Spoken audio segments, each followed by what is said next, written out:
Hola amigos, sean bienvenidos a un episodio más de Desbarajuste de Vida. Yo soy su anfitrión Antonio Videsvena y el día de hoy me encuentro sumamente emocionado, orgulloso y contento de presentarles a ustedes a un referente de la dramaturgia aquí en Monterrey, Nuevo León. Estoy tan emocionado que me trabo. El día de hoy les presentamos al maestro, dramaturgo, con ustedes, también director, Vidal Medina. Vidal, ¿cómo estás el día de hoy? ¿Qué tal, maestro? Muy bien, aquí. Muchísimas gracias por permitirnos entrar a tu casa a escuchar el desbarajuste de tu vida. ¿Cómo te encuentras? Pues muy bien, aquí en martesito, matutino, tomando un café y pues a la orden de lo que me vayas a preguntar. Va, maravilloso. Bueno, esta idea es desbarajuste de vida, es escuchar la historia de la persona y por ello vamos a partir desde el inicio. ¿Dónde nace Vidal Medina? Nazco en Nazco.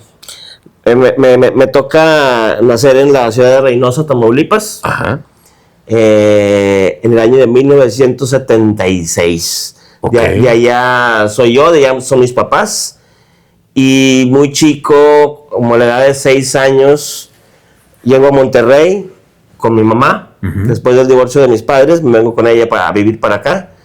Y desde entonces, desde los 6 años hasta la fecha, he radicado aquí en Monterrey. Bueno, con salvedades que me he ido a otros lados, pero desde entonces digamos que soy oriundo, ahora sí que de aquí de Monterrey también. ¿Tu padre a qué se dedicaba? Mi papá biológico es abogado. Ok. Es abogado. ¿Y tu mamá? Y mamá ama de casa. Ok. ¿Único hijo o tienes hermanos? Tengo una hermana mayor y tuve una hermana menor que falleció hace 10 años aproximadamente. Ok. ¿Y cómo te afectó venir desde allá a Monterrey a una nueva vida en aquel entonces? Pues fue un gran cambio.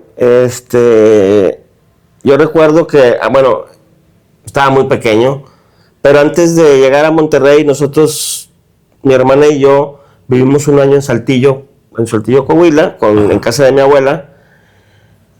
Esa transición fue lo que preparó la llegada acá a Monterrey.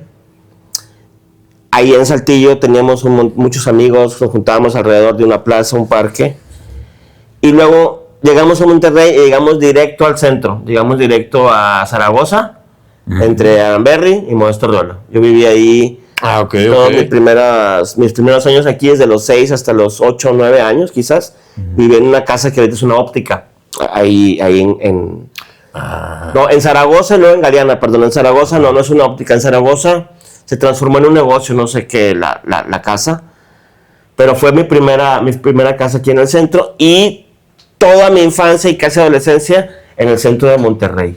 ¿Y cómo eras de niño? ¿Cómo era Vidal de jovencito?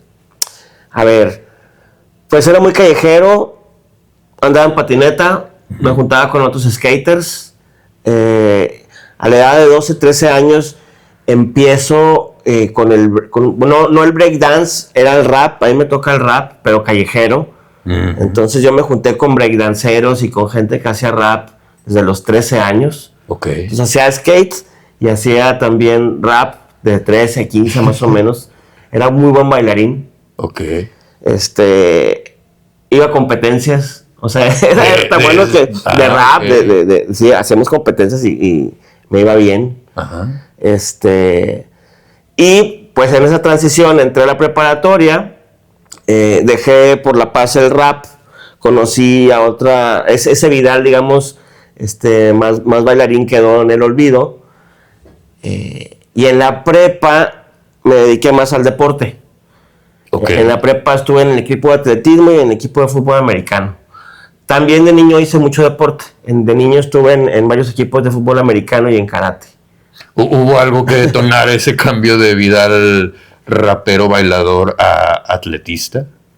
No, ya venía yo haciendo mucho deporte, pero sí, la prepa me cambió mucho porque ahí conozco a toda una raza, pero que eran rockeros. Ok. Entonces, yo realmente en la prepa como que entendí, o más bien se abrió mi panorama y descubrí la esencia del punk, del rock pesado, pero sobre todo del punk. Ok. Y eso sí me marcó, así como marcó mis oídos y mis gustos musicales completamente.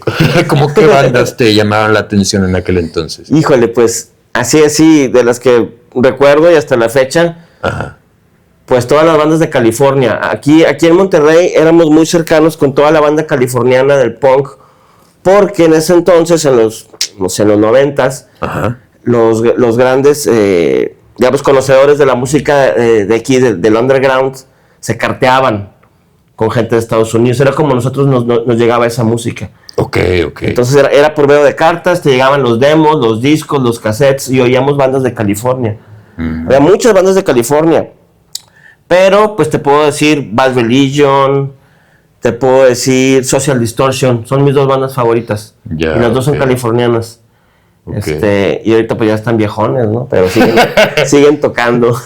¿Y cuando llegas a la prepa después de ahí, qué sigue?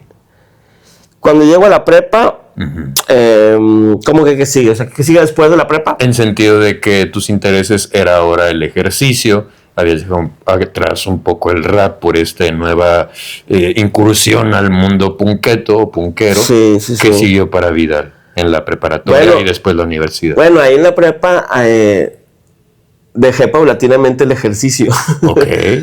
Estaba en el equipo de fútbol americano y en el equipo de atletismo, pero me corrieron del equipo de fútbol americano porque llegaba siempre tarde a los entrenamientos. Ok.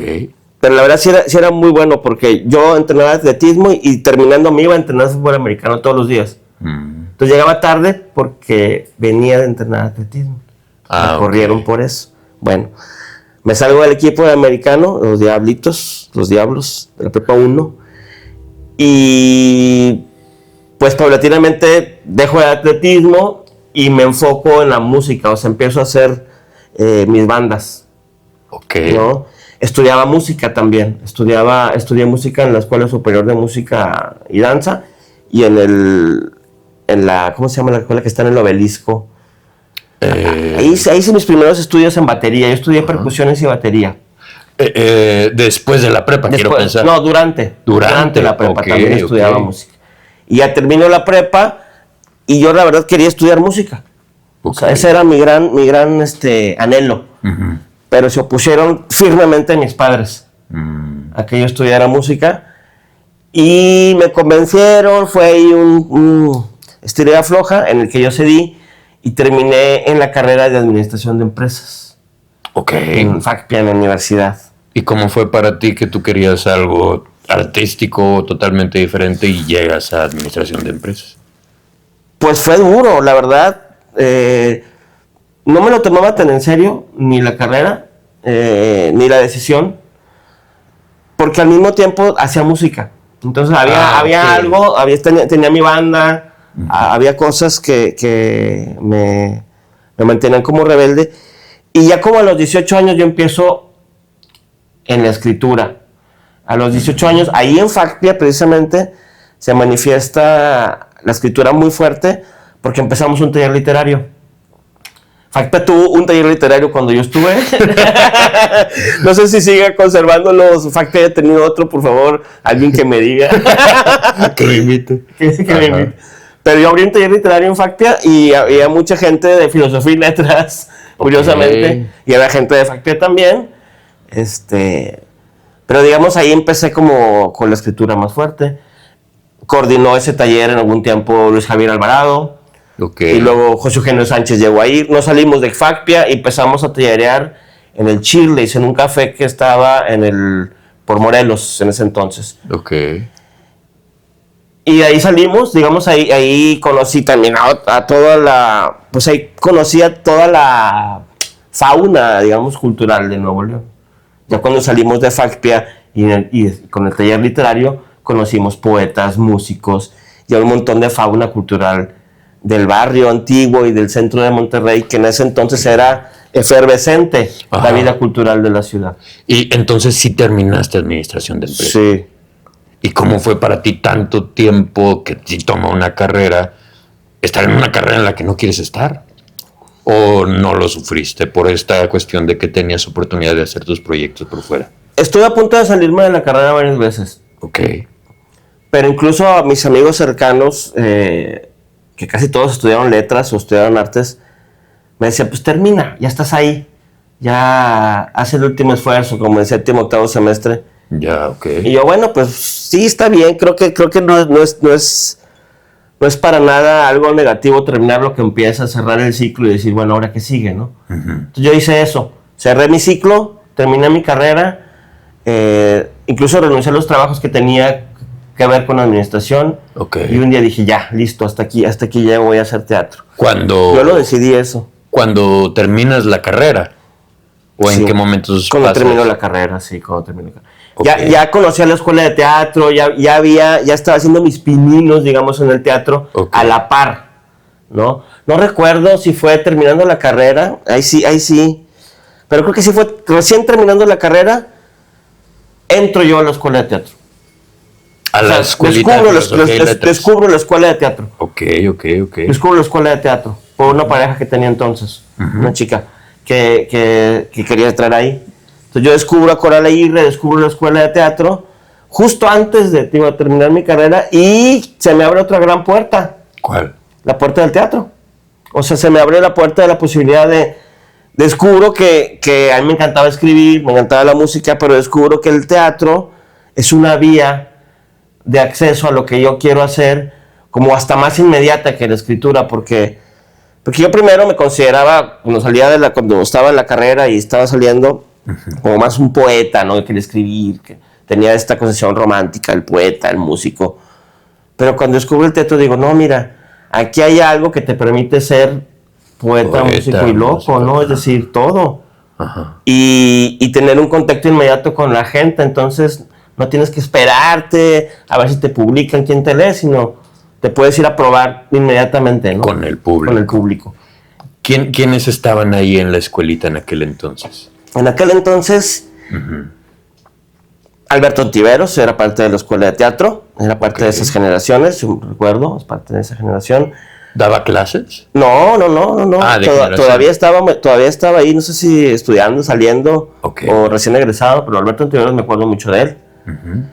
Empezamos medio a la par. Jorge Paz, gran actor también. Él ya era maestro en la escuela de teatro, daba biomecánica, gran amigo. Carlos Navarrete, gran actor y amigo. Él era, no sé si se acababa de egresar de la escuela o estaba estudiando. Creo que estaba estudiando Carlos Navarrete también. ¿Quién más? Híjole, se me van algunos, pero sí había mucha gente. ¿Y varios? ¿Cómo fue para ti venir de, no sé cuánto dura la carrera de administración, todo ese tiempo de oscurantismo, 4 años, pasar a por fin algo que realmente te llama la atención? ¿Lo disfrutaste enormemente? Pues, digamos que yo entré a la escuela de teatro, o sea, descubrí el taller de dramaturgia de la escuela de teatro. Y a la semana ya tenía montada una obra. O sea, yo ya estaba dirigiendo a los actores de segundo semestre y de primero, y ya estaba Coral enojada conmigo porque no estábamos preparados, ¿no? Pero ya no me importaba, ¿no? Es como, ya está, lo puedo hacer, lo hago, ¿no? Y lo hiciste. Sí, y lo hice. Sí, de inmediato. No me esperé a que me dijera nadie que estaba bien. A que te dieran la aprobación. Exacto. Como debe de ser. Exacto. ¿Y luego? Y así siguió, o sea, sí creo que ahí empieza, ahí, te digo, se abre una puerta muy importante porque Coral Aguirre tenía en ese entonces un taller de dramaturgia en la escuela de teatro, que fue a lo que yo me acerqué, más que estudiar teatro como tal. No entré a la escuela de teatro a estudiar teatro, entré al taller de dramaturgia directo. Porque yo vengo más de mi pasión por la escritura. Mi gusto por escribir. Entonces digo, yo quiero escribir teatro. Y con Coral descubro el teatro, descubro a todos estos actores. Obviamente sí me puse a hacer teatro. Descubro 2 cosas. La escritura como profesional, más rigurosa, que Coral Aguirre es súper rigurosa. Entonces, en el taller estaba Coral Aguirre, Hernando Garza, Jorge Silva y Mario Cantu Toscano. Cuando yo llego, ellos ya eran, o sea, Mario Cantu ya tenía premio nacional, Hernando Garza era don Hernando Garza, ¿no? Todos hacían teatro, habían estrenado todo. Yo, pues no sabía nada. Entro y me formo ahí, ¿no? Entonces, me tocó fui muy privilegiado por tener toda esa gente a mi alrededor, que ya escribían, que ya hacían teatro, que ya actuaban, y yo pues me estaba dando a los palazos con ellos, ¿no? En cada taller. Claro. Entonces ahí me formé también bastante en el taller de dramaturgia, que luego se llamó Contraseña.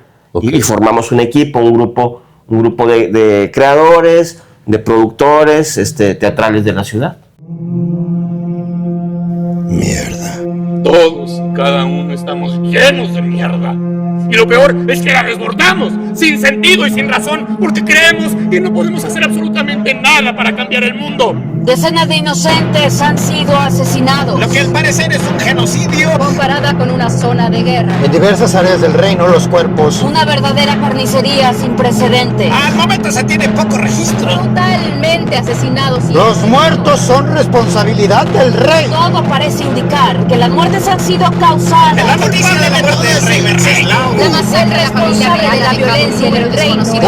Trata al Palacio Blanco Real. Y el ahora peor rey del reino es el responsable. Trabajaban juntos. El antiguo capitán Bordura ha lanzado un mensaje. El capitán Bordura nos salvará. El héroe llamado. El capitán Bordura ha sido enviado a la cárcel. Capitán Bordura. Próximo rey. Soberano.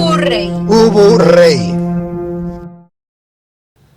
Ok, y por ejemplo, cuando me llama mucho la atención esto que dices que apenas entraste y ya estabas montando una obra, quizá puede ser una pregunta muy obvia, ¿no? Pero ¿qué fue lo que te impulsó a precisamente desde que vas llegando ya a hacer lo que quieres? Que para mí me parece maravilloso, ¿verdad?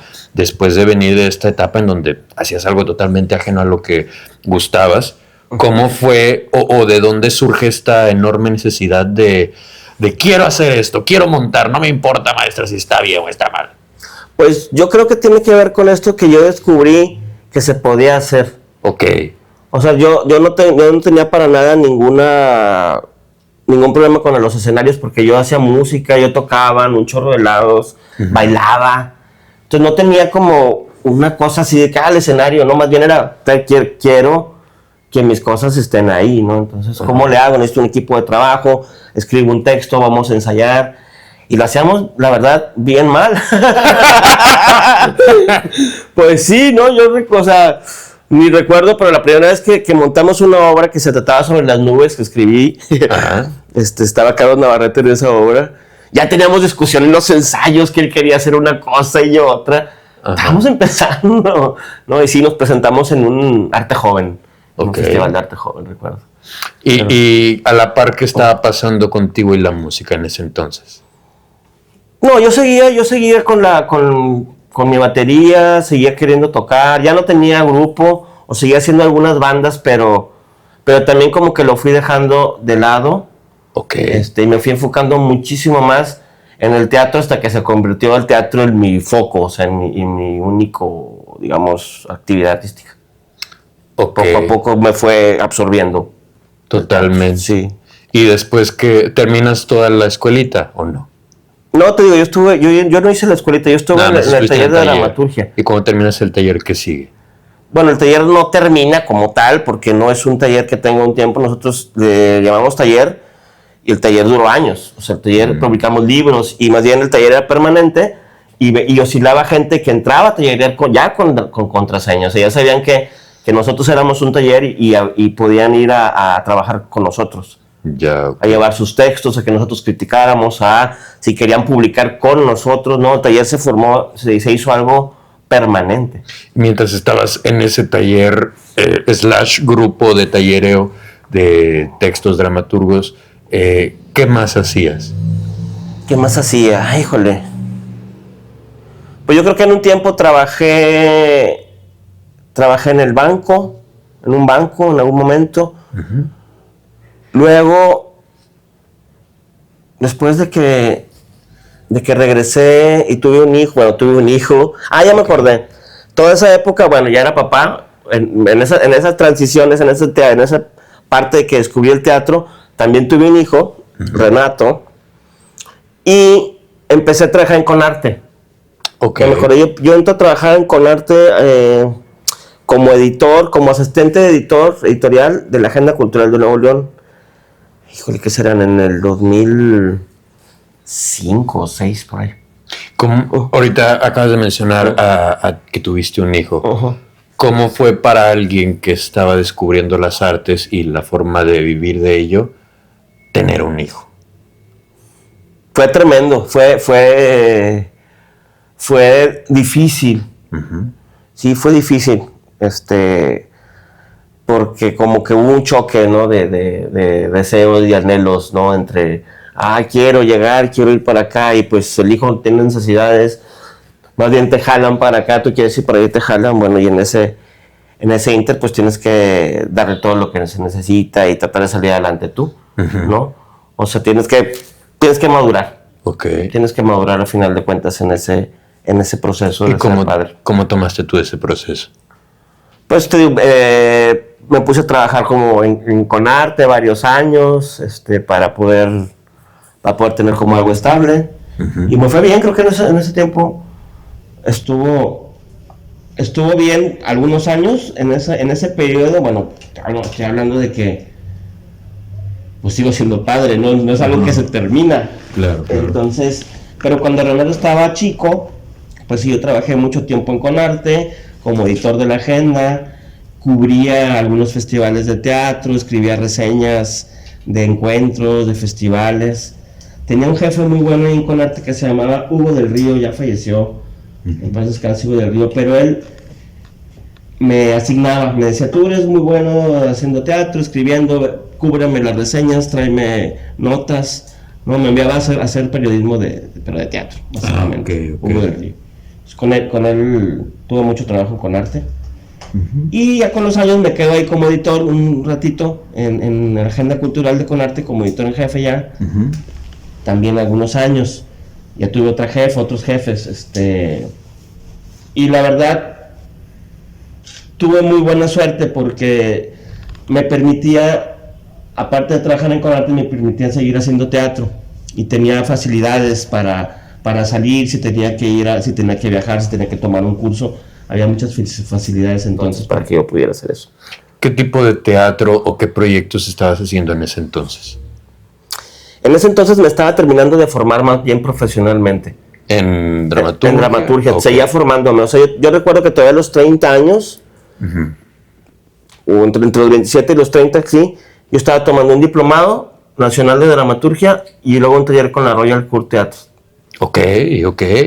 Y yo, necesito esto para terminar de formarme, más que, claro, el taller había sido una gran formación, pero ya salir del taller, de tu zona de confort y decir, bueno, vamos a explorar, a formalizar un poco más, explorar otros métodos, otras cabezas, otras formas, pues fue muy enriquecedor.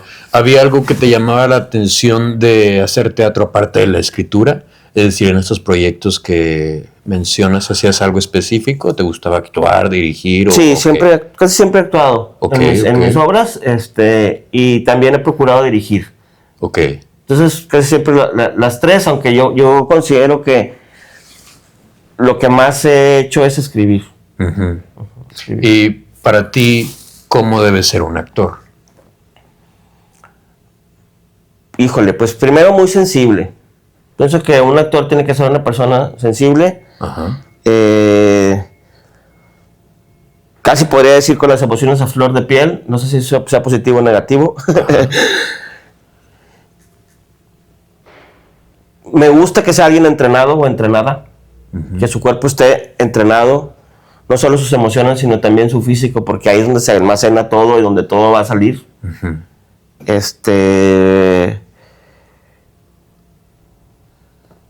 Me gusta que sean inteligentes, es decir, que sean personas inteligentes y creativas, ¿no? Que en esas combinaciones se da el talento.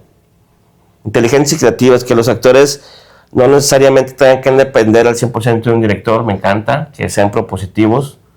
Quizá eso por mis falencias como director, pero me gusta mucho más trabajar con actores que sean creativos y poder establecer un diálogo que ser un mandamás, un titiritero, no me late. Y eso quiero pensar es lo que a ti te gusta de la actuación, con aquellas ocasiones que lo ejerces, ¿no? Exacto, así me gusta. Y después de que nace Renato, tienes este trabajo en Conarte ¿Qué siguió para ti? Siguió un proyecto muy bonito Ajá. que se llamó La Bodega de Dionisios, Ok.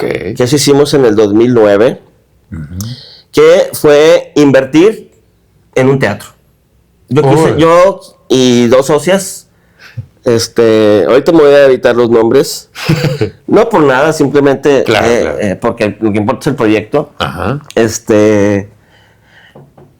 Nos juntamos y dijimos, vamos a abrir un teatro, ¿no? Un teatro independiente. Yo, ¿de dónde había viajado? No recuerdo qué había visto yo o qué, pero dije, abrir un teatro es lo mejor, ¿no?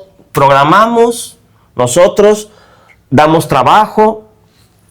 Todas las obras que andan aquí en Monterrey rolando, pues van a tener un espacio. Y nosotros montamos y tenemos nuestro propio teatro. O sea, qué chingón. Claro. No, es lo mejor, esa es la mejor fórmula, Ajá. ¿no? Y Que pudiera salir mal, ¿verdad? ¿qué pudiera salir mal? Ándale. Y pues rentamos una bodega en el barrio antiguo, Ok. cerca de los condominios Constitución. Conseguimos, dimos de alta una asociación civil para todo esto. Conseguimos donativos, Ok. conseguimos butacas de un sindicato de trabajadores del estado. Nos regalaron como 80 butacas. Ok.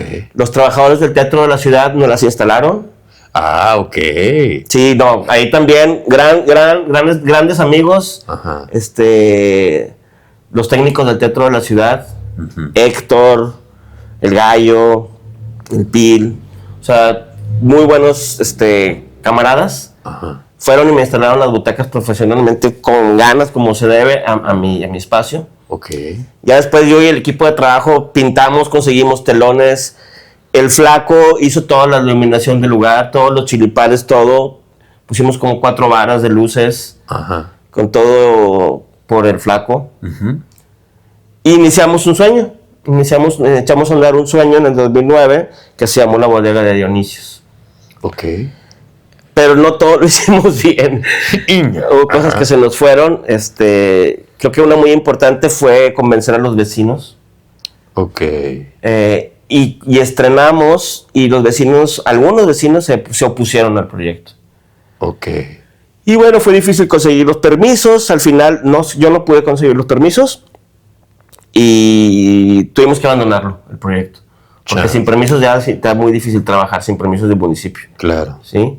Y para los permisos se requieren firmas de ¿cómo se dice? De los vecinos. Sí, afirmativas, de avenio, no me acuerdo cómo se llama la palabra, pero firmas de los vecinos, ¿no? Que están aprobando el proyecto. Entonces, pues no se dio. Hubo mucho tiempo, mucha inversión, mucho amor, mucho todo que se fue al traste. Ese sí fue como también un golpe fuerte en mi carrera, ¿no? Y de plano no había forma como de convencerlos ahí, trabajar con ellos, de plano, ¿no? No se podía. Okay. No se pudo porque había gente involucrada que eran líderes sindicales, había gente de política que ya no podíamos contra eso. Ok.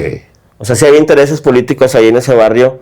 Yo recuerdo que organicé una charla con los vecinos ahí en la bodega y les dije, miren, aquí va a haber teatro infantil, va a haber teatro para ustedes, o sea, como va a haber muchos tipos de teatro, Claro. es un espacio cultural, apruébenlo, ¿no?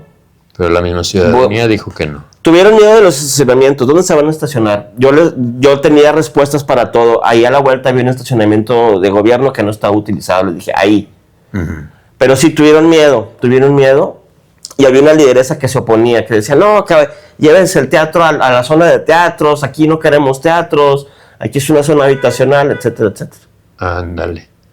Por ahí fue. Y sí, no, contra eso ya no pudimos. O sea, no tuvimos las firmas necesarias. Claro. Y por lo tanto no obtuvimos el permiso. Sí, pero creo que ese fue un buen proyecto. Ahora por eso yo valoro mucho a la gente que abre sus teatros. O sea, por ejemplo, Jesús Escamilla, ¿no? Que tiene este teatro dramático y que lo mantiene y que tiene toda esa programación. Y yo sé que eso va a funcionar y está funcionando muy bien porque los teatreros de Monterrey necesitamos espacios de trabajo. Y un teatro bonito, con buenas características, bien cuidado y bien administrado, pues obviamente que le va a ir bien. Era lo que te quería preguntar. Tú, desde que empezaste en este taller de dramaturgia y estuviste inmerso en este mundo del teatro, a cómo está ahorita, ¿notas algunas diferencias? Y si hay, ¿cuáles son? Pues es otro Monterrey, es otra ciudad, sí hay muchas diferencias. O sea, yo creo que la ciudad ha cambiado mucho desde entonces para acá. Ajá.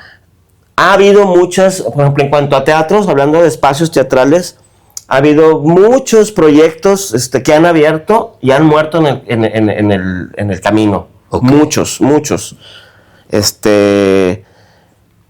Calle Cuali, Teatrón, La Bodega, pues la Bodega de Dionisios, el Círculo de Tiza, no sé, a muchos proyectos que han abierto. Yo recuerdo que en el 2016 había un boom, Mi Teatro Monterrey, Microteatro Monterrey, había un boom, en el 2016 lo hubo y se fue apagando, pero de los espacios independientes, pero la gran diferencia es que ahora los que se han consolidado pues son los que han invertido mejor. O sea, ahorita, por ejemplo, está Dramático, que no existía. La pandemia también trajo otra realidad, ¿no? Podemos hablar de un antes y un después de la pandemia. Claro. Antes de la pandemia pasaba esto, abrían espacios, cerraban, no se podían sostener. La ciudad nunca ha tenido un apoyo ni estatal ni municipal hacia los espacios culturales independientes, hay que decirlo. Estamos retrasadísimos en ese tema, en ese asunto. No sé si porque los mismos artistas no se han preocupado por una legislación o también porque a nadie la política le interesa, o a lo mejor los dos. Pero ese asunto también ha abonado a que no puedan sobrevivir los espacios independientes culturales, porque no hay condiciones desde las leyes para que se sostenga un espacio que no es igual que una cantina, que no es igual que un supermercado, claro. Una tienda, ¿no? Entonces es de otra naturaleza como se tiene que legislar a favor de esos espacios. Pero bueno, ese es un tema que seguimos arrastrando. ¿Qué ha cambiado? Que hay ahora, creo que espacios consolidados, como Dramático, como espacio de Hernán Galindo, que se llama Casa Musa, y creo que Forum, o algo se llama el otro teatro, y están abriendo algunos más, como Expectante, y así. Yo veo que hay como una variedad, que tiene la apariencia de ser estable, consolidado. Dramático yo creo que sí lo está haciendo y lo va a hacer. Tal vez también Casa Musa. Para diferentes públicos, diversidad, claro. Eso siempre hay que defenderlo. Pero no es suficiente. No es suficiente. Creo que hacen falta más espacios independientes, hace falta espacios de corte experimental, hace falta más teatros siempre. Y que los teatros que existen, pues tengan las condiciones para que cualquier artista pueda trabajar ahí, las facilidades y todo eso también. Eso puede ser. Después de este proyecto de la Bodega de Dionisios, ¿qué siguió para ti? Después de la Bodega de Dionisios, híjole, creo que me retiré un par de años, o un año o dos, de la producción teatral. Creo que seguí escribiendo. ¿Por algo en específico o por esta experiencia? No, por eso, por la experiencia. Okay. Me fui a Argentina, en el 2011, okay. Me fui a hacer una residencia artística argentina. Ajá. Escribí Vestigios sobre una ciudad que se está destruyendo. Llegó la violencia a Monterrey. De hecho, cuando se fracasa el proyecto de la Bodega de Dionisios, el año siguiente empiezan las balaceras. Ok. Sí, es verdad que fue un aviso. Un aviso. De no lo hagas. Yo lo pensé en términos de qué calidad de gente se puede negar a tener un teatro. Y luego lo resolví como la misma calidad de gente que prefiere tener una cantina. Claro. En la esquina de su casa. Y esa cantina trae balazos. Pero un teatro no. Ándale. No, queremos balazos. Queremos violencia. Queremos violencia. O sea, parecía que la conciencia de la gente decía eso. Esta negación a la cultura, cerrar las puertas a todo eso, ¿verdad? Qué loco. Sí, loquísimo, porque pues ahí lo tienes. Ajá. se hizo realidad. Y algo que me llama la atención, después de, o mejor dicho, a la par de todo esto, ¿qué pasó con la música? La música se fue quedando un poco rezagada, yo creo, en mi vida. Sí. ¿Por alguna razón en específico? Pues no? por inercia, yo creo, más que nada. O sea, primero, yo tocaba la batería. Es muy difícil cargar una batería.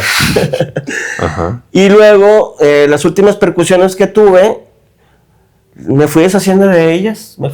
Hasta creo que todavía el año pasado conservaba la última percusión. Pero sí, se fue rezagando. Ya no me fue acompañando tanto esa parte de la música. Ok. Sí, es ¿Y curioso. de alguna manera buscaste mantenerla viva o ya no parecía necesario? No, ya no. Ok. No. Creo que se manifiesta como quiera en otras formas la música. Ok, ¿cómo en cuáles? Yo creo que en mi forma de hacer teatro y en mi forma de escribir hay algo de ritmo. Ok. Conservo algo del ritmo. O sea, tengo esa tendencia a buscar mucho el ritmo y la rítmica en lo que hago. Ok. ¿Y después de esta residencia, qué pasa? Después de la residencia, bueno, estrenamos allá en Buenos Aires Vestigios, que es una obra que no se ha podido estrenar aquí en Monterrey y que la verdad me gustaría que en algún momento se estrenara. Yo no la he estrenado tampoco. Regreso a Monterrey, creo que ya se termina mi ciclo en Conarte, después de eso, y me pongo a trabajar como freelance. Ok. O sea, ya empiezo a trabajar por mi cuenta como asistente editorial, pues venía de hacer muchos años editor. Ajá. Y empiezo a trabajar en varios periódicos y revistas como asesor editorial y editor. ¿Cómo cuánto tiempo? Híjole. Yo creo que varios años, ¿eh? Yo creo que de 2011... No, muchos años. Fui editor de la revista Homo Escénicos de la Facultad de Artes Escénicas junto con Elvira Popova. Ella me invitó a trabajar ahí. No, yo creo que me dediqué bastantes años, unos 5 o 6 años como editor y maestro a la par. O sea, ya empecé a dar clases también en prepas y me sostuve así. No recuerdo cómo fue que dejé la edición, pero también en algún momento abandoné el trabajo editorial. Sí. Oye, y en todo esto, en todo este camino, en este desbarajuste de vida, porque así se llama el es un programa. desbarajuste completo. En todo este desbarajuste de vida, ¿te fue acompañando tu familia, es decir, tu hijo, o no? ¿O ahí qué onda? Yo porque precisamente más en un momento va a existir, o igual de una forma lo vamos poniendo, cómo es llevar una vida artística, un desarrollo artístico, profesional, siendo padre de familia. Ah, bueno, ahí sí te la debo. Ajá. Pues no, yo no, o sea, padre de familia como tal, pues de Renato, pero así como vivir en familia yo me separé muy, muy pronto. Claro, pero por ejemplo a lo que voy Sí, es considero que ser padre de familia es estar en esa dinámica Claro. de familia. Claro, de círculo, de casa, etc. Que es muy difícil una dinámica de ser el rol de padre, nada más. Ok. Yo lo asumí el rol de padre, pero digamos a la distancia, no desde la ausencia, sino desde la distancia. Es decir, yo veía a Renato por muchos años, todos los fines de semana, así digamos. Ajá. Y pues en su escuela, y siempre apoyándolo, y siempre ahí con él, pero nunca ha más que sido, por así decirlo, un impedimento para desarrollarte, ¿no? no. Ah, ok, maravilloso, entonces. No, creo. Sí, la pregunta va principalmente a ello, a que al Monterrey tener una mentalidad de trabajo, de solamente dedícate a generar dinero, a solamente progresa económicamente, debes de tener tu familia, tu casa, tu compra, Sí. esta cuestión como de consumismo, me llama la atención y me parece muy interesante que incluso con ese contexto alguien decida seguir desarrollándose artísticamente sin dejar atrás, por supuesto, el rol de padre. Claro, la responsabilidad. No, pues es que es una cuestión, yo pienso, de madurez, ¿no? Es decir, y de responsabilidad. Claro. Tampoco te voy a decir que soy el mejor papá, ¿verdad?, del mundo. Ajá. Renato tendría que dar su opinión al respecto. Pero para mí siempre ha sido bien importante no abandonar mi lado artístico, mi lado creativo, mi lado intuitivo, porque sería como digamos, ese es mi legado también a mi hijo. O sea, al final de cuentas eso es lo que yo soy, ¿no? Sería como renunciar a lo que eres para hacerte cargo de, ¿no? Como de tu responsabilidad, me parece como un poco hasta falso, ¿no? Claro. Me parece falso. O sea, más bien le echas más ganas en lo que eres para que te vaya bien y poder solventar, ¿no? Yo pienso que es así. O sea, te fortaleces en algún momento. En este camino después de la residencia, al llegar aquí en Monterrey, ¿qué haces después? Pues yo creo que me pongo a trabajar en la Metropolitana. Doy clases en la prepa, en varios grupos de la prepa metropolitana. Ajá. Y a freelancear como editor, también varios años. Y creo que 2 años después ya empiezo a producir otra vez. O sea, sí hice mucho performance en ese entonces. O sea, se me ocurrieron cosas muy inmediatas y hicimos un homenaje a Antoine Artaud, me acuerdo, con Andul y Hugo. Ok. Y Gaby, que ahorita está en Ámsterdam. Hicimos un homenaje a Antoine Artaud, pero eran cosas así muy breves. Ya creo que fue el 2014 donde quiero producir ya como más en forma, y todo este proceso de la bodega de Dionisios, todo lo que me estaba pasando en ese momento, lo que me pasó y todo, yo lo vuelco en una obra que se llama Exposición de una larva. Toda mi experiencia, todo mi dolor, toda mi frustración, así se plasmó, pero de una manera súper abstracta.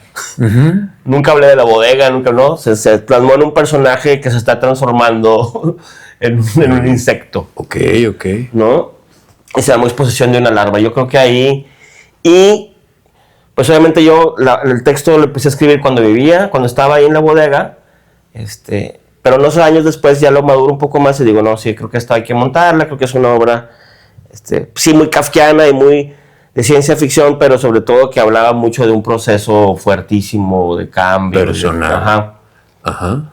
Y en ese proceso estuve varios años involucrado porque hubo varios intentos de hacer Exposición de una larva con varios actores, hasta que nos quedó algo que cuajó bien, que fue hacia el final, pero esa obra tuvo un camino muy largo.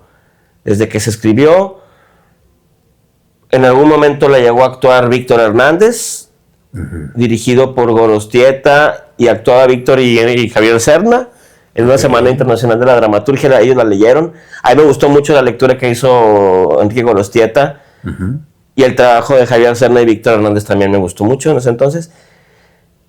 Y recuerdo, lo voy a decir públicamente, y le voy a pedir disculpas, que Enrique Gorostieta me pidió los derechos de Exposición de una larva. Y estaba bien padre su lectura, y no se los di. ¿Por qué no? Porque yo quería dirigirla. Ok. Yo quería dirigirla, ¿no? Entonces, pues sí, dicho y hecho, al siguiente año la dirigí. Y le dije, ¿sabes qué quiero dirigir? Pero la verdad es que yo hubiera estado padre que la había dirigido él, con Javier Serna y con Víctor. Pero bueno, la dirigí yo con Carlos Navarrete. Tuvimos una versión que se presentó en el Festival de Teatro para el Fin del Mundo en Tampico. Nos fue súper bien. Carlos era un animal del escenario. Se comía el escenario, era excelente. O sea, está la obra y Carlos sobre la obra. O sea, ¿no? Es el texto y Carlos se comía todo y hacía él una cosa maravillosa. ¿Por qué pasa ese efecto? No, pues ya yo creo que es la creatividad, el talento del actor y también su grado de locura en el momento de estar actuando. Yo pienso que a Carlos le pasaba algo que cuando estaba ahí era como un medium. En algunos momentos, cuando estaban las cosas, se daban las cosas correctas, Carlos se transfiguraba y era capaz de improvisar cosas impresionantes. Muy padre. Entonces en Tampico nos fue muy bien. Regresamos aquí a Monterrey, nos íbamos a presentar en un encuentro y bueno, ahí tuvimos muchas diferencias. Esa versión al final no la pudo presentar Carlos, nos peleamos porque llegó tarde un ensayo, nos enojamos, así, una cosa de divos horrible. Y bueno, esa versión no cuajó, no terminó de cuajar esa versión. Y un año o dos después, conozco al entrañable y queridísimo Lacho Salinas. Horacio Salinas. Lo conozco en un café, me lo presenta Héctor Carrizosa, también muy querido y fallecido Héctor Carrizosa. Y me dice, él es Horacio Salinas, él fue actor de Jodorowsky. Y yo, mira qué caray. Entonces lo saludo y ya me pongo a investigar, lo platico con él y ya veo que fue el actor de La Montaña Sagrada de Jodorowsky. Me pongo a platicar con él, me dice que él vivió en Japón, que hizo teatro no, etcétera, etcétera. Digo, güey, qué gran elemento, ¿no? Qué gran señor, y un señor de 70 años, 70 y tantos años. Ajá. Y platicando con Aurora, una amiga, Aurora Boreal, pues se nos ocurrió, estábamos pensando en La Larva, ¿por qué no cambiar mi concepción de La Larva? Pues siempre habéis sido un joven, ¿por qué no hacer una concepción de una larva con un viejo? Con un hombre mayor. Entonces le propusimos, Aurora y yo, a Lacho hacer La Larva a él. Y Lacho lee el texto, y recuerdo que estábamos en un Sanborns, lo termina de leer, suspira, y dice, sí, yo quiero hacer esta obra. Yo soy este. Entonces, pues se cuenta que le dimos un vuelco tremendo a la obra, y Lacho la creció de tal manera, porque la obra se trata del nacimiento, ¿no? Y Lacho lo llevó a la muerte. Ok. Él estaba hablando de eso. Entonces fue un proceso muy catártico y un trabajo corporal del maestro Horacio Salinas impresionante, y su interpretación delicada. Y no. Había gente que se subía al escenario a abrazarlo cuando terminaba la obra. Él moría en la escena. Y había gente que entraba al escenario a abrazar a La Larva. Sí, pasaban cosas muy buenas en esa obra. Y bueno, y ese fue, ahí estuve varios años en exposición de La Larva, hasta que se convirtió en La Larva con Lacho Salinas. Y Lacho Salinas fallece en el proceso. Todavía estábamos dando temporadas. Tenemos una temporada en el Teatro de Hidalgo. Ok. Y ahí Lacho se empieza a sentir mal en una función. Creo que antes de una función, cancelamos una función. Se tiró al piso. Lacho ya estaba muy enfermo, nada más que no sabía él. Ok. Solo tenía dolores muy fuertes en el estómago. Y ya no pudo volver, ya no pudimos volver al teatro. Teníamos planeado ir a la Ciudad de México y ya no pudimos hacerlo. Ya no pudo Lacho. Ok. Pero creo que Lacho murió haciendo lo que más le gustaba. Murió haciendo exposición de La Larva, y haciendo una película. O sea, volvió al cine en sus últimos años de vida. Ay, qué padre. Entonces Lacho era un rockstar, se volvió otra vez un rockstar, y lo veías entrar a los ensayos con sus lentes oscuros, su chamarra roja, y gritando, bájale a eso, y mueve esa luz. No, era impresionante. Era muy bueno. Entonces, sí falleció en el proceso. O sea, ya dimos. O sea, despuésito que se tira en el suelo, van y lo atienden y... O sea, ya no regresó al teatro, ya fue a su casa, lo tuvieron que hospitalizar, estuvo internado, ya no volvió al teatro. Ok. Sí, ya se puso muy enfermo. Tenía un cáncer en el estómago avanzado. Caracoles, ya. Sí. Pero él volvió a la vida artística gracias a La Larva y a una película que hizo aquí en Monterrey. Qué maravilla. O sea, él volvió a la vida artística aquí en Monterrey. Literalmente, porque él ya vivía en la Ciudad de México. Después de Japón, vivió en la Ciudad de México, y de la Ciudad de México llegó aquí y prácticamente a hacer teatro y cine. Ok. Sí. Y después de La Larva, ¿tú qué emprendiste? A ver. Después de La Larva, yo creo que fue Regina quiere detenerse, el siguiente. Pero ya estaba yo trabajando. Es que hubo un tiempo que yo también estuve trabajando en una notaría, en notarías públicas. Ok. Entre otras cosas, ¿verdad? Asumiendo mi rol como administrador y lo que sea de administración. Entré a trabajar en las notarías públicas. Y al mismo tiempo estaba dirigiendo Regina quiere detenerse, pero lo hacía más bien como en mis ratos libres. Lo hice en mi Teatro Monterrey, por ahí de 2016, 2017. Sí, y luego ya creo que después de eso, bueno, pues fue cuando descubro descubro que firmemente quiero hacer ciencia ficción en esos años. Empiezo a leer mucho más a los autores de ciencia ficción gringos.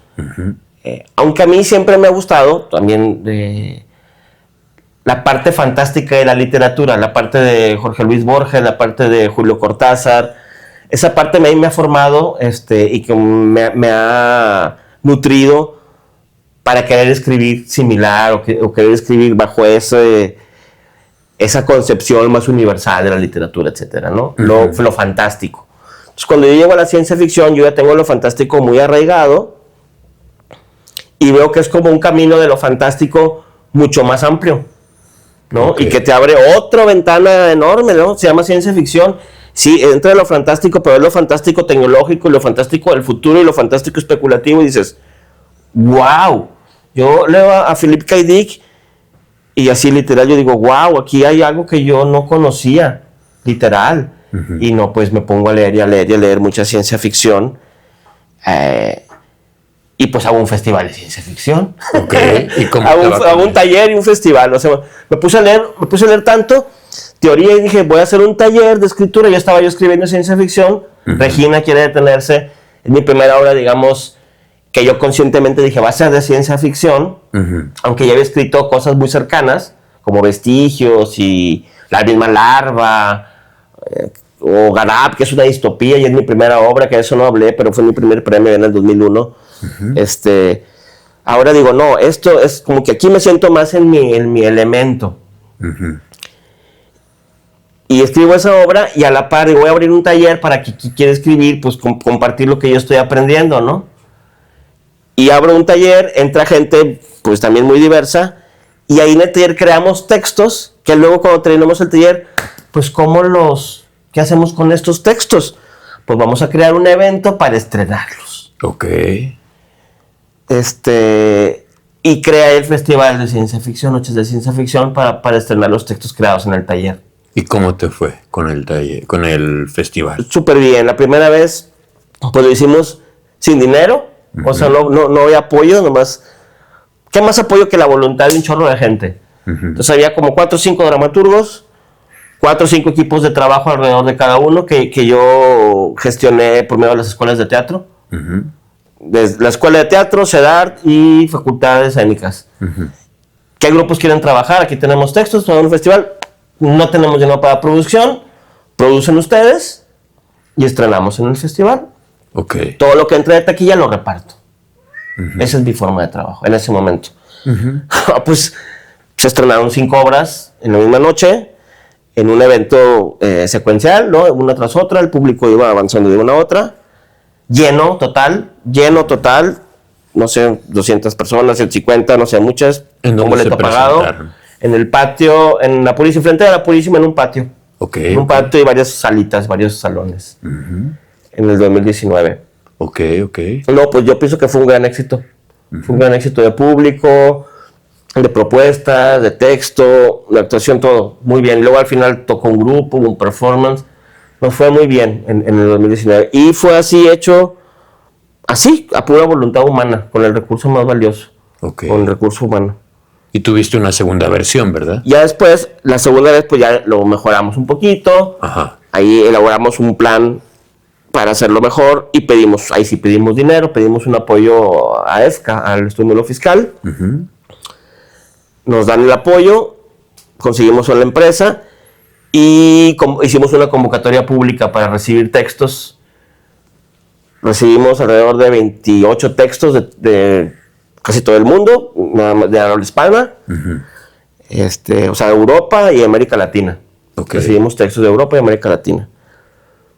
Y seleccionamos 5 textos, de los cuales se estrenaron 4 en el Festival de Ciencia Ficción del 2023. Ok.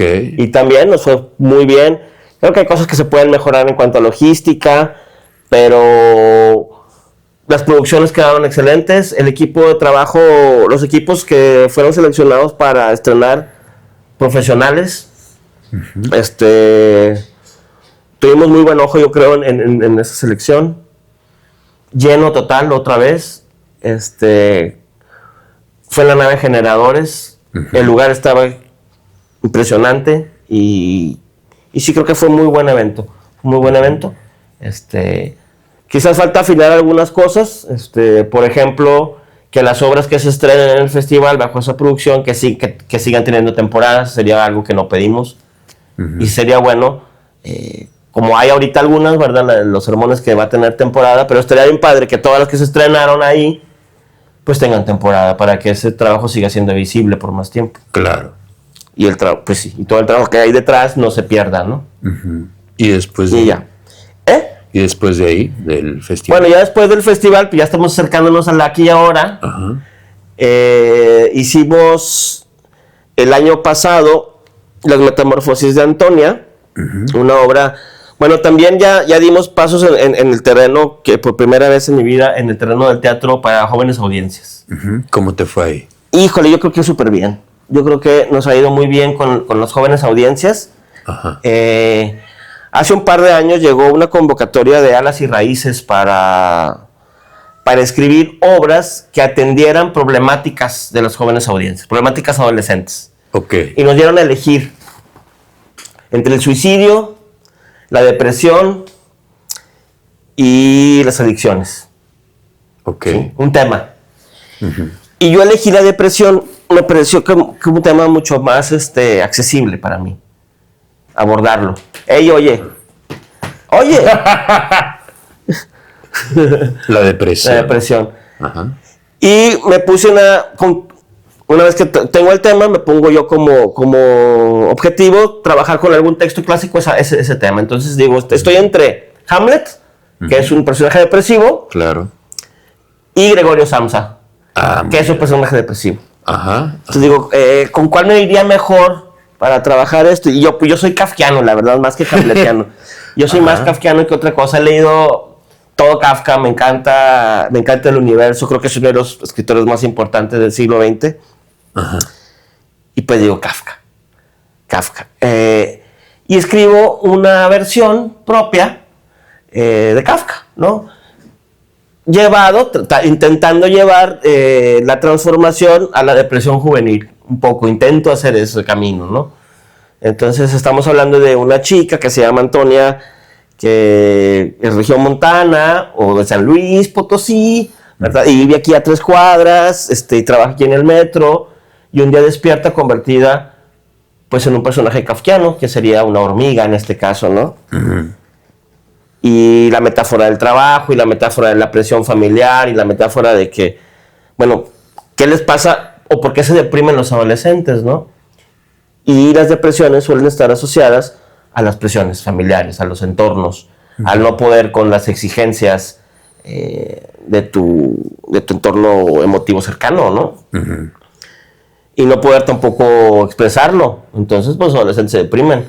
O a veces se deprimen por bullying en la escuela. Si se deprimen, también por una falta de comunicación con el entorno. Entonces, bueno, en este caso yo lo llevo al trabajo y creamos esta obra que se llama Las Metamorfosis de Antonia, donde ella es la protagonista, pero tratando de llegar a un lado distinto al que llegó Kafka, tratando de darle la vuelta a Kafka, porque nuestro público es contemporáneo y hay que buscar salidas.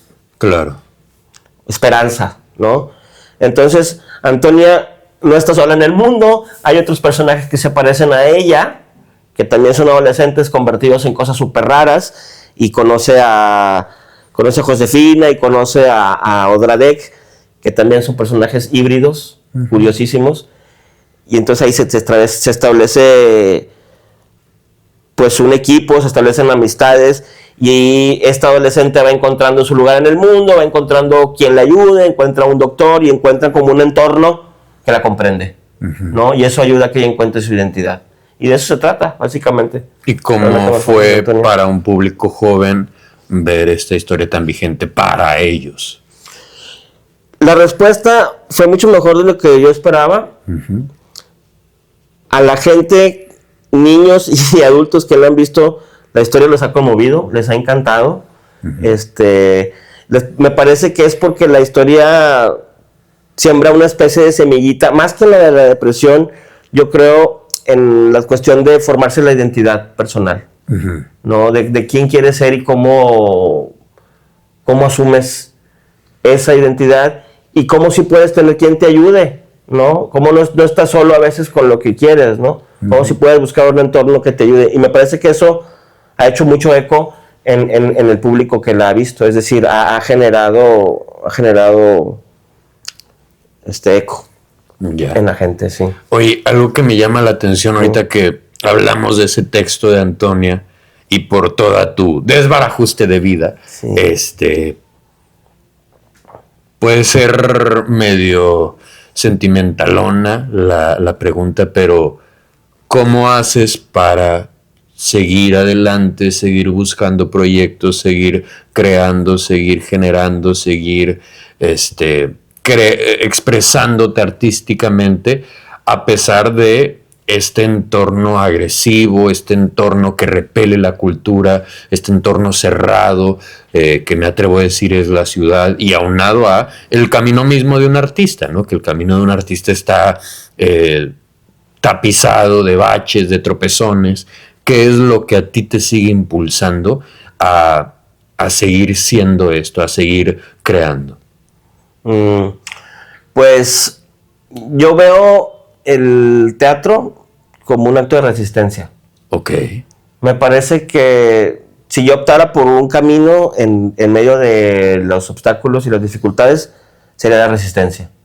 O sea, nunca optaría por el abandono, nunca optaría por desertar. Si fuéramos en términos militares, yo no desertaría, ¿no? Yo optaría por resistir. Y resistir es seguir haciendo teatro, seguir haciendo arte, a pesar de cualquier dificultad. Me parece que es necesario pues valorar, no sé si valorar, pero necesario seguir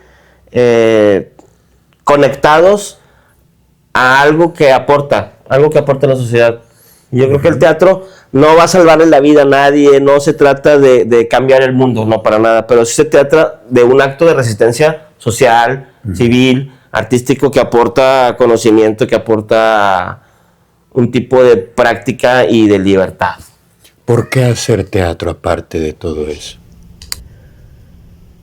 Porque hay que preservar lo humano. Ok, por eso. Ok. Muy bien, maravillosa respuesta. Mierda. Todos y cada uno estamos llenos de mierda. Y lo peor es que la desbordamos, sin sentido y sin razón, porque creemos que no podemos hacer absolutamente nada para cambiar el mundo. Decenas de inocentes han sido asesinados. Lo que al parecer es un genocidio. Comparada con una zona de guerra. En diversas áreas del reino, los cuerpos. Una verdadera carnicería sin precedentes. Al momento se tiene poco registro. Brutalmente asesinados. Los muertos son responsabilidad del rey. Todo parece indicar que las muertes han sido causadas. La noticia de la muerte del rey Wenceslao. La masacre responsable de la violencia en el reino. Trata de Palacio Blanco Real. El rey no es el responsable.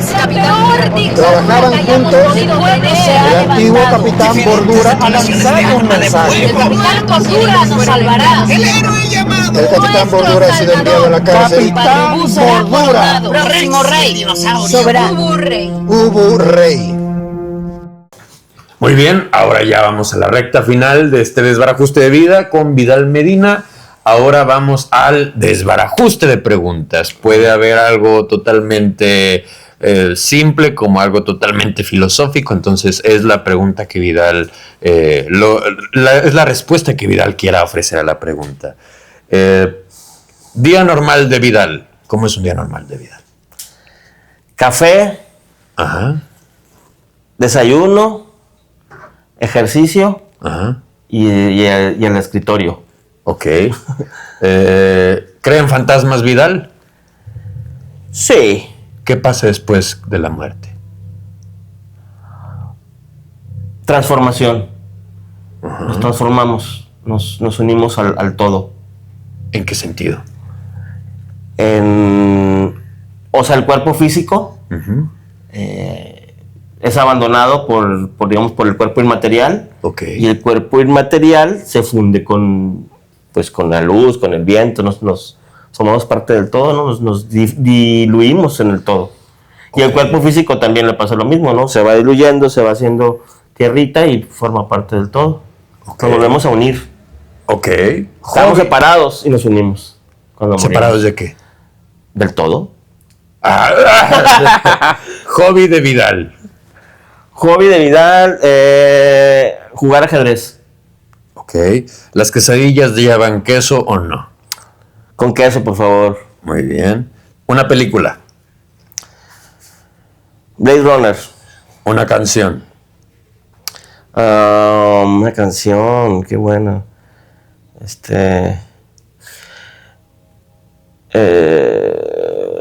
¿Cómo se llama? Que se llama igual que Lost Highway de Hank Williams. Ok. Si fueras un pasillo de supermercado, ¿cuál serías? El pasillo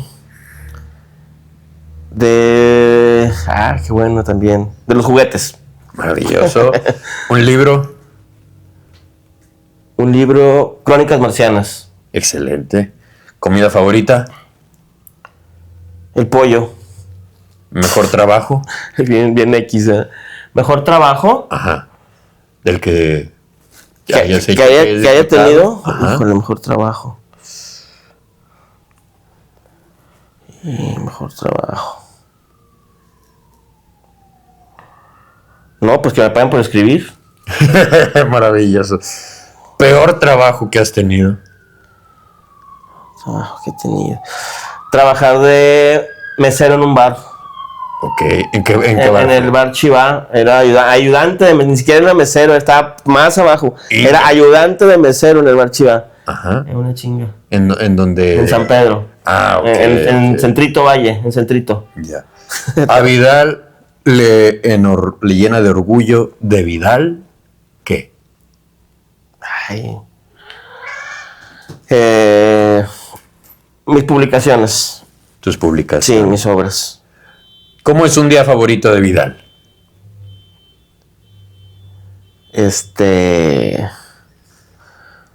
Un día favorito podría ser al aire libre Ajá. con gente querida. Maravilloso. ¿Frío o calor? Calor, ¿Color favorito? azul. Vidal odia. Mira, lo odia. La injusticia. Vidal ama. Mira, ama. La disciplina. Gusto culposo. Timbiriche. Es una canción, pero no la voy a decir. Grosería favorita. Puta madre. Un autor. Borges. O Lovecraft, cualquiera. Mejor amigo. Varios, ¿no? Varios. Ahí no podría decir un O nombre. puedes hacer una lista. ¿Pero tengo que decirlos?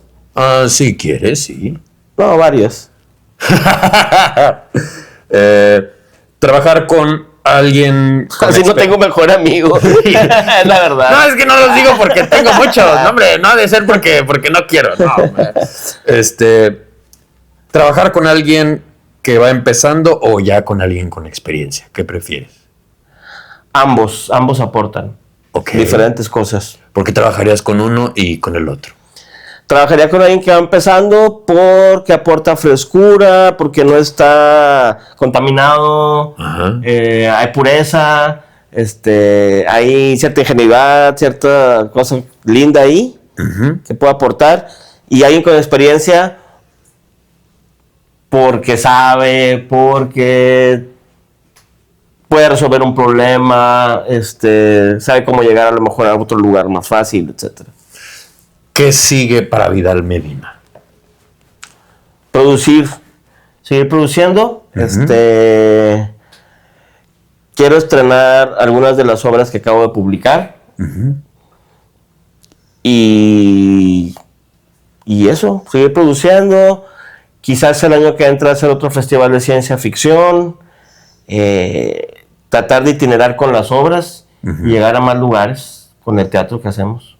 Maravilloso. Sí, sí, sí. Generalmente no somos tan afines de a lo mejor un consejo en específico, debido a que la vida es demasiado complicada y uno a lo mejor no nos sirve demasiado, pero algún consejo que quisieras compartir, dígase para alguien de la profesión o no, algo en la vida en general, algo que te haya servido, marcado. Ok, un consejo. Para compartir. No tomen café sin haber desayunado. ¿Por qué? Porque les da gastritis. Ah, muy buen punto, muy buen punto. Yo lo hago muy seguido. Si vieran cómo ando. Va. Muchísimas gracias, Vidal. Eso ahora sí ya fue todo por hoy. Te agradecemos bastante que nos hayas abierto las puertas y principalmente a tu casa y a tu vida que nos hayas compartido. Como te había comentado a inicio y como ya es recurrente aquí, este proyecto es para conocer la vida de las personas que hacen teatro. Y nos llama la atención que precisamente habíamos tenido actores, ahora tenemos un dramaturgo. Oh, excelente. Pues mucho éxito, que le vaya muy bien en su programa, que mucha gente los vea, les dé like y los reproduzca. Para que siga creciendo. Muchísimas gracias. ¿Hay algún espacio donde te podamos seguir o para seguir de cerca tu trabajo? Sí, pues estoy en redes sociales. Puedes seguir la página de La Cuarta Transversal. Estamos en Instagram y en Facebook. O en mis redes en Instagram como Vidal Medina 2020 o Vidal Medina en Facebook. Ok. ¿Tus libros dónde se pueden conseguir? Mis libros se pueden conseguir en la Casa Universitaria del Libro. Ok. Y en Amazon yo creo que también encuentran algo. Aquí en Monterrey, en la Casa Universitaria. En la Casa Universitaria del Libro de la Universidad Autónoma de Nuevo León y también en la página virtual de la Casa Universitaria del Libro, ahí también los pueden conseguir. Ok, y para quizá gente ajena a Monterrey puede ser por Amazon. Y en Amazon también debe haber algunas cosas. Ok, bueno, muchísimas gracias. Esto fue Desbarajuste de Vida con Vidal Medina y recuerden, todo lo que se hace desde el corazón, con honestidad y amor, florece. Hasta luego.